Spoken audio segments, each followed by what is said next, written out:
Hi Taurus, kumusta po kayong lahat? Okay, so yan Taurus, maraming salamat po sa walang sawang pagsubaybay sa ating pong mga reading. And kung ikaw ay bago pa lang sa ating channel, mag-subscribe na po kayo. Then, i-click mo na rin yung ating notification bell para lagi kang updated sa ating mga bagong upload, okay? So, Taurus, sa mga interested naman sa ating private reading, nasa description box below lang po yung link ng Facebook ko. Message lang kayo. So, tignan natin Taurus, ano ba yung mga possible na ganap sa inyo this week. Taurus, Sun, Moon, Rising, and Venus sign.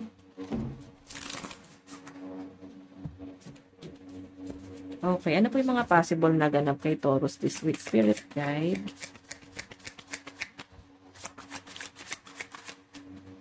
Taurus, Sun, Moon, Rising, and Venus sign.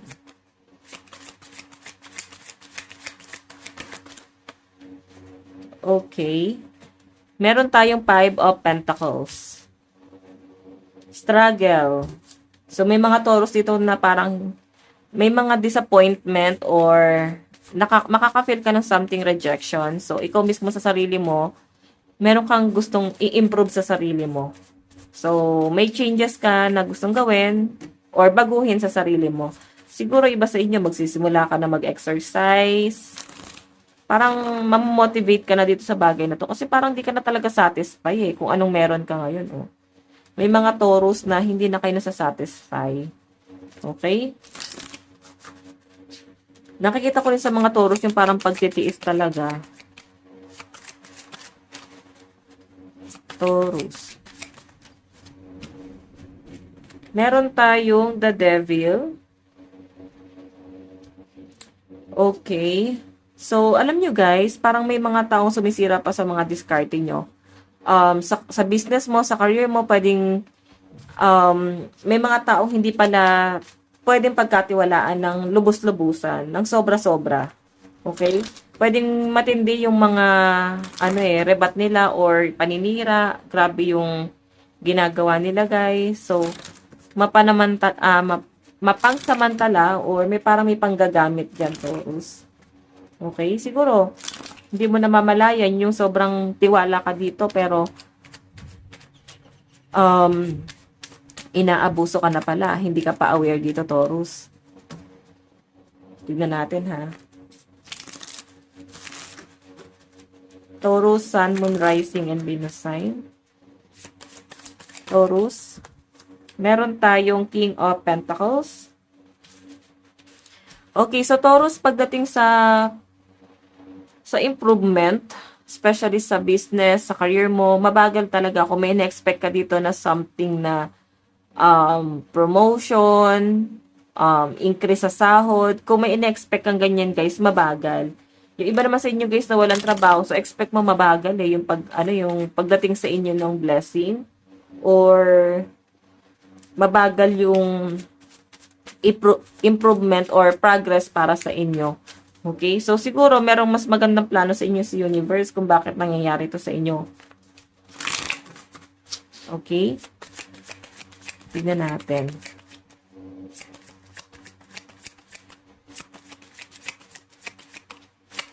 Taurus. Meron tayong Knight of Pentacles. Naguguluhan na yung mga Taurus dito o kung magbi-business pa ba o magtatrabaho or pagdating sa inyong financial, guys, medyo naguguluhan ka na kasi parang affected ng crisis ang inyong business. Okay, so nauubusan na kayo, guys, ng pamamaraan paano mag-i-improve. Sige, tignan natin, Taurus, ha? Pagdating naman sa love life mo. Pagdating naman po sa love life ni Taurus. Taurus, Sun, Moon, Rising, and Venus sign. Pagdating po sa love life.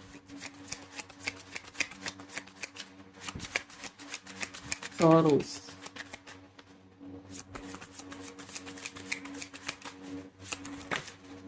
Okay.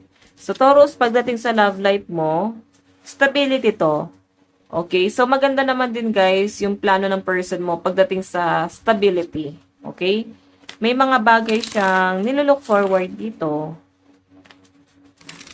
And nakikita ko rin sa person mo, guys, na gustong-gusto ka niya talaga matulungan pagdating sa business mo, sa trabaho mo, or gusto kanyang i-spoil, no?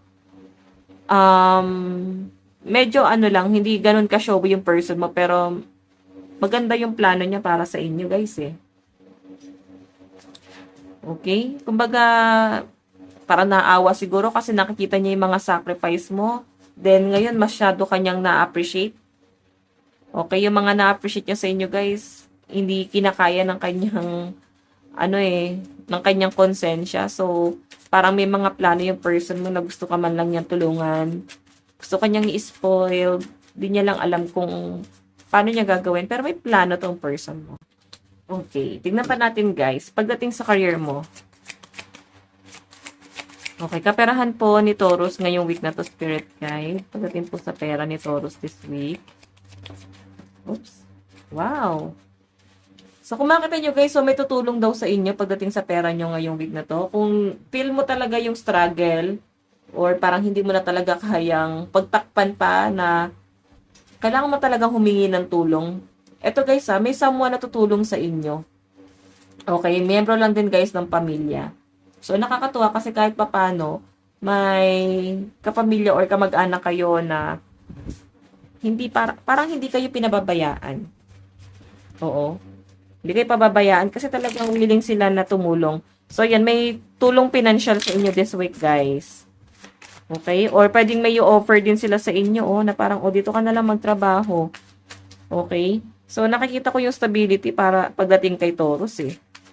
May pamilya. So, hindi man guys sa financial, pwedeng sa ibang bagay may tulong na paparating guys. Okay, tignan pa natin, Taurus. Okay, kaperahan mo this week.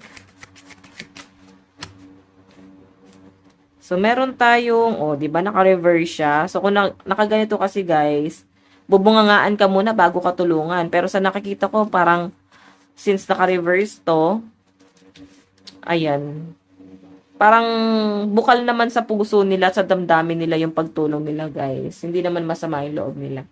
So, sige, tignan natin, guys, advice pagdating sa love life mo, Taurus. Advice pagdating sa love life ni Taurus. Meron tayong love yourself first. So, siguro guys, kung bakit ganito, baka nagkakaroon ka na ng frustration pagdating sa inyong love life. Like, kahit mahal ka ng person mo, baka kailangan mas mahalin mo muna yung sarili mo. Kasi baka nandun ka na sa point na masya na lang muna yung mas inuuna mo at napapabayaan mo kung ano yung mas pangangailangan mo. Sobra yung pag-unawa, pag-intindi mo dito sa inyong connection. Nagiging bulag yung mga Taurus sa katotohanan. Okay? Tignan pa natin.